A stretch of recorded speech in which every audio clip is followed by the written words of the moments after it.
Hey there, welcome to CNT Collectibles. I am C. Hope you're doing well today. We're going to continue our series on long-term investing, collecting with the second baseman. We've done catchers, we've done first base, and now it's time to move on to the second baseman. And really what we're trying to do here, what I'm trying to do here is, if you're not into the whole flipping thing, because it hurts your back and you always land funny, but you'd rather just buy something and hold it. So buy and hold is not buy and forget by any stretch here. But if you'd like something to hold long-term value, then it helps to do a little research up front, and this is something I do at the end of the season, just to see who might be on kind of a positive long-term track that can retain some level of value over time. So the way that I do this is I start with wins above replacement and take it from there. So I think that's not the perfect statistic, but it is a darn good one to get people in the conversation. So let's see where we're at, and we'll learn a little bit about the second base position. So in the Hall of Fame, there are 21 second basemen. The highest wins above replacement belongs to Rogers Hornsby with 130.2. He's the class of 42. The most hits, Eddie Collins, 33.15, class of 39. And Mr. Hornsby also owns the home run record for second baseman with 301. So we don't have any 500 home run guys here, but we do have a few 3,000 hit club people. And Eddie Collins, 33.15, Nap Lajoie, 32.43, Mr. Craig Biggio with 30.60, and Rod Carew, 30.53. He converted. All right. Keep it going here. There it is. So one of the things that our friend and your friend of mine, Dakota at Sports Cards Androgynous, said in the comments for the last one is like, what does the WAR look like over time? And that's something I've been meaning to do, but I just need a little prompting from now and then. So we'll take a look at it a couple different ways. The wins above replacement. Basically, if you call up a person from AAA, how much, what'll they'll produce? Zero, the average player. So how, the major league player, what are they producing above that? And that's your wins above replacement. If you get to 7 or 8, you're having a really, really good season. So over time, you can see way back in the day, this goes back to 1871. This information is from Baseball Reference. They have a very handy page, and it makes it easy to graph if you just mess with the data just a little bit here. But back in the 1870s, 1880s, really up to 1920, 1930, there was a lot of distribution in wins above replacement by the league leader. So there were guys that had 20-win seasons, and that led the league here. And you can see that in general over time it's trended down. There could be a couple of reasons for this. Is that because the statistics, the way that they're taking them, are they doing anything different with that?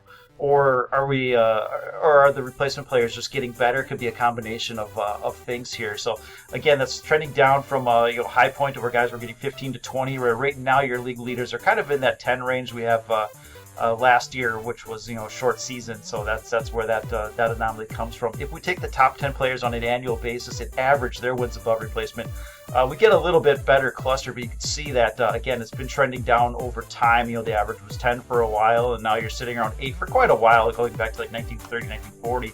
And so the reason that we do this, reason I do this is when you look at if you look at the leaders for second base, especially Eddie Collins, Rogers Hornsby, Nap Lajoie, they played in that era where the wins above replacement was really, really skewed, and they put up numbers that probably aren't going to be seen again. So modern players, outside of this, Joe Morgan was he's the closest modern player. He's sitting at like 98 or something like that. But if you want to get really up in these numbers, you need to be A-Rod and Barry Bonds. Anyways, so maybe we don't want to revisit guys getting up to these numbers. And so what we do is look at it a couple different ways. So the average wins above replacement for second baseman with these three players is 68.45 at the orange line. Without them, 59.78.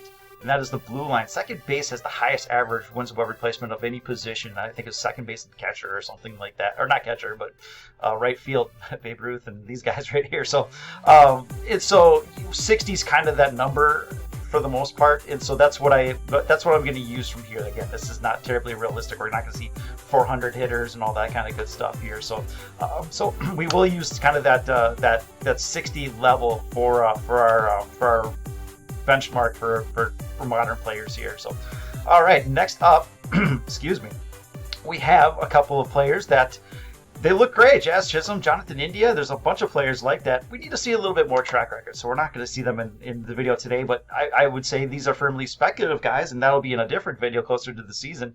But for the long-term relevance track, we do need to see a little bit more out of them. All right, let's not forget about Mr. Lou Whitaker.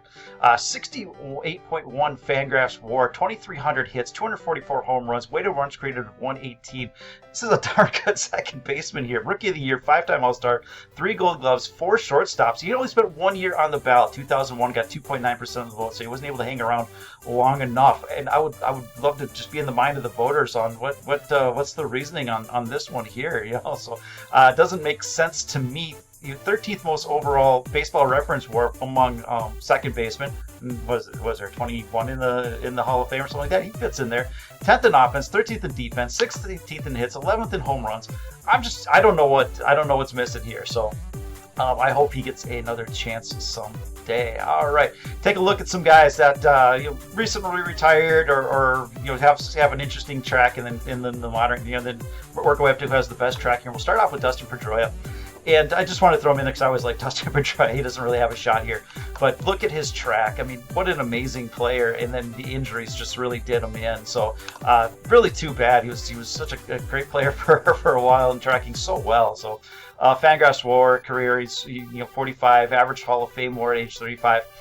56 when he retired. So again, he's off the track and he's not coming back to close that gap anytime soon. 1,800 hits, 140 home runs, weighted runs created. So he's an MVP, 4-time All-Star, 4-time Silver Slugger, and a Gold Glove.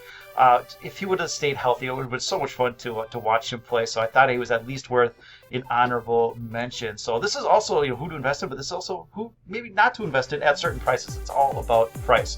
All right, Jeff Kent. 56 career WAR. The average at age 40 is 59, so he's not wildly off the track by any stretch. Any stretch here. 2,400 hits, 377 home runs, and 123 weighted runs created. So he was an MVP, 5-time All-Star, 4-time Silver Slugger, and he was the home run leader. If he would get in, he would be the home run leader for Hall of Fame second baseman. As it stands, he's just the home run leader for second baseman in general. So MVP voting. Now this is a good thing. In most recent voting, he garnered 32% of the vote. This is 8th year on the ballot, and this was 2021. That's his highest total yet. So he's trending in the right direction. Most of the other votings I think had him in the teens, and so he's really headed in the right direction. The bona fides are largely there. The home runs, the weighted runs created, MVP. This is a guy that probably should be in. I really like the that Fleer one.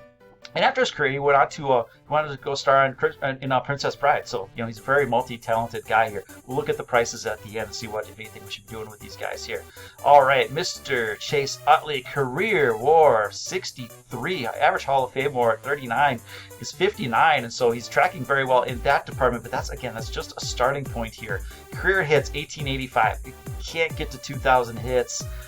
Then that's kind of your that's kind of where the conversation ends. Unfortunately, 259 home runs, weighted runs created, 118, 6 times All-Star, 4 times Silver Slugger. Really, he got a late start, but an incredible stretch here. It's just a beast. And so, I don't know what happens with that one here, but the hits alone. A lot of voters are going to see that if it stays where it's at and just say, that's not interested at this point here, which is too bad because what an impressive track that he was on. Again, a little bit of a late start, but once he got going, he didn't really look back. All right, DJ LeMahieu, career Fangraphs WAR 21. Average WAR at 32 is 48. So hits, home runs, weighted runs created, all respectable, that's for sure. 3-time All-Star, 2-time Silver Slugger, 2-time batting title here. His player comp would be Placido Polanco, according to Baseball Reference. So here's another guy that got a little bit later start and didn't get going right away here, and then he started to tick up over the last few years with the batting titles, Yankees, all that kind of stuff. And the reason I put him on here, he's not close. But he's a Yankee. People are going to look at him and say, oh my gosh, I need a DJ LeMahieu. Slow your roll because, as he falls off of this path even further, it's likely that he'll become a much cheaper card. So this is one that maybe, short term you want to flip it, whatever, if he has a good season again. But otherwise, a player that you want to pay attention to price and watch a lot more closely on that one here. Marcus Semien, another one. Career WAR is 25. The average at age 30, his age 30 is 37. So he's got 1,000 hits, 160 home runs, weighted runs created, 109 All-Star, Silver Slugger, Gold Glove, top 5 MVP, player comp J.J. Hardy. Don't laugh, J.J. Hardy was a pretty terrific player. So you can see again a little bit later start. But he's really ramped it up in the last couple of years. This season was amazing. Last year, half season, so a little bit take a little bit off here, but ticking up very nicely in the previous seasons here. So, can he keep it going and can he play for a while? That's really going to be the key here. He's going to have to double that number and add something to that. So we'll see. He's 30, so another 5 or 6 years at a high level. Something could happen with that one here, but right now he's off the track, so he's going to have to play for a little bit longer than some other guys that have reached that 50 area. So they'll reach it at age 35 or something like that, and he'll have to hang around to 37 or 38 perhaps. So, all right, Trea Turner. All right, this is a guy that I'm eyeing very closely. So, career WAR 24, average Hall of Fame WAR at age 27, 28, turned 28. Towards the end of the season. So most of the season was at age 27. So 22 to 27 is your average WAR at those respective ages here. So he's sitting at 24, right in the middle of that. So he's on track. 839 hits, 103 home runs, weighted runs created 123, elite level bat, all-star, batting title, player comp, Michael Young. Michael Young was that's a respectable comp here. So what we're looking for Trea is to keep doing what he's doing. He's been an absolute monster since coming up here. So if he can continue that track, he's tracking very well. So again, he's young. He's got to can he hang around another 8 or 10 years and play at least effectively? But if he does that, he's tracking in there. So Trea Turner is a player that I am keenly interested in. All right, Jose Altuve. Get down to the last couple here. His Fangraphs WAR 40 at age 31, 42 is the average, so he's right in line with that one. 1,700 hits, 164 home runs, 125 weighted runs created, MVP, 3 batting titles, 7 All-Stars, 5 Silver Sluggers, Gold Glove, 2 top 5 MVPs. All right, player comp Ryan Sandberg. All right, nothing about that says slugger or anything like that. So got going at the right time and has absolutely kept pace here. So even with a year off, he's still tracking extremely well. And if people forget about the 2017 stuff, I don't know what effect that'll have on Hall of Fame voting. But if he's able to stay healthy and play at his current level, you are looking at a Hall of Famer. And the easiest path, none of this is easy, but my boy Ossie Albies. All right, he's pretty young here, so it is pretty speculative, but career WAR is at 13, and the average Hall of Fame WAR at 24 is 10. So what I like about Ossie, he's come up early and he's produced. He's been an all-star level player here. So 600 hits, 90 home runs, 108 weighted runs created. It's early. It's really early. I get it. 2-time All-Star, 2-time Silver Slugger. So he is one of the best at his position at a very young age. When most players are getting started, he's put up 13 wins, and that's a big deal. That's 50 to 63 is not insignificant. So other guys getting started with nothing. He's sitting at 13 already. That's quite the head start. So this is what we're looking for. If he can stay healthy, continue playing his level, get better, most likely, then you are looking at a future Hall of Famer. So all right, what do we do with these cards here? So got to look at the price relative. All right, very cute. All right, so Lou Whitaker, 1970 Topps PSA 8, nicely centered, goes for around $90, and so that card, has held in pretty steady, and for a while here. Should get a bump if he gets more Hall of Fame talk, but I don't know when or if he is making it onto the ballot. So that's kind of your price for now, and I wouldn't expect a ton of upside from here. Pedroia, 2004 Topps Prospects.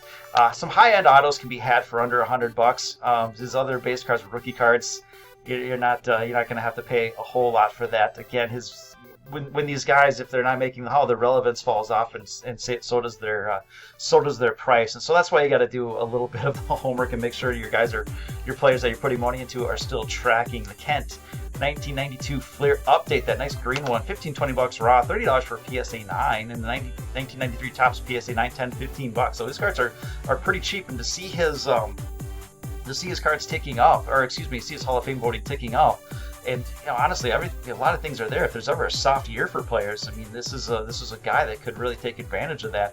Probably worth the speculation. Chase Utley, 2001 Bowman Draft.